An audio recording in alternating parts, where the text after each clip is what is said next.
suis Christian Guidi, le principal du collège Roi d'Espagne dans le 9e arrondissement de Marseille. Donc, notre établissement accueille 660 élèves répartis en 24 divisions et nous scolarisons des sportifs de haut niveau, notamment les gymnastes du Pôle France ainsi que les danseurs de l'École nationale de danse de Marseille.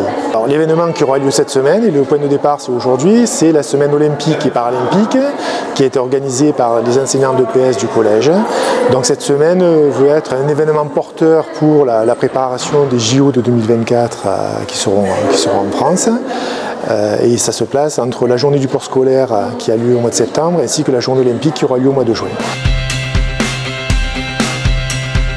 Nous avons décidé de mettre l'accent cette année sur le paralympique parce que le Collège du Roi d'Espagne a une histoire, a une tradition d'accueil, d'inclusion et de partage d'expériences différentes.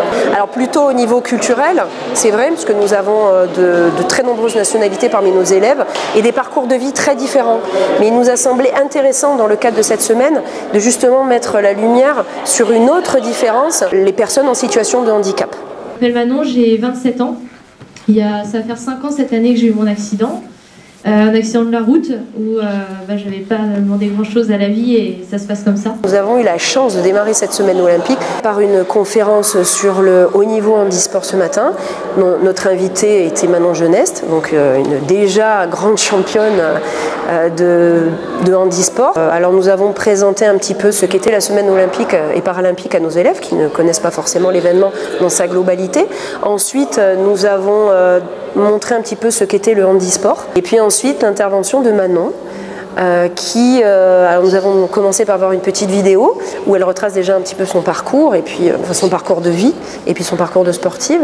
Et ensuite il y a eu des questions-réponses avec nos élèves de 4e. Et puis Manon nous a à chaque fois amené des réponses spontanées et vraies.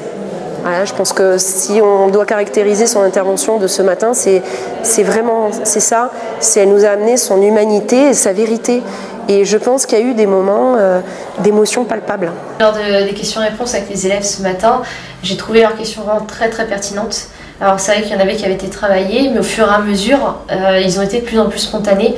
Et on est passé des questions purement sur l'aspect sportif ou gestion de handicap à comment tu gères le regard des autres, est-ce que ça peut te faire du mal, sur le plan personnel aussi, l'impact de mon accident, de mon handicap sur mon environnement personnel, sur mon quotidien.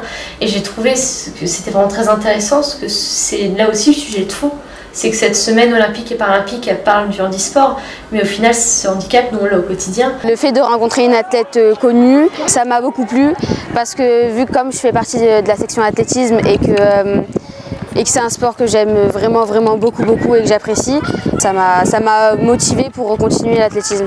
Les élèves de la section d'athlétisme du collège ont en plus le bonheur cet après-midi de faire une séance d'entraînement avec Manon. Donc c'est exceptionnel quand même de faire une séance d'entraînement avec une championne qui va représenter la France, qui est en équipe de France. Voilà, donc cet après-midi, pendant 2 heures, ils vont travailler avec Manon. Et je pense qu'ils vont se régaler et qu'ils vont encore avoir quelques questions à lui poser aussi cet après-midi. Aujourd'hui, quand je repars de ce collège, j'ai simplement envie de dire aux jeunes qui étaient là avec moi, c'est eux la relève, c'est eux qui peuvent faire changer aussi le regard de la société sur le handicap. Donc là, on l'a fait au travers du sport, mais c'est d'une manière globale aussi.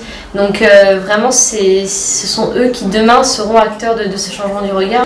Et au-delà de ça, il est clair que pour être en bonne santé, aujourd'hui, le sport est un vecteur magnifique et surtout un vecteur d'inclusion. Le sport, pour moi, c'est vraiment assez particulier parce que ça représente vraiment ma reconstruction post-accident. Ça a été mon moteur pour retrouver une raison de vivre tout simplement, il y a 5 ans. Et aujourd'hui, c'est une passion et c'est beaucoup de choses autour. C'est toute ma reconstruction en tant que femme aussi.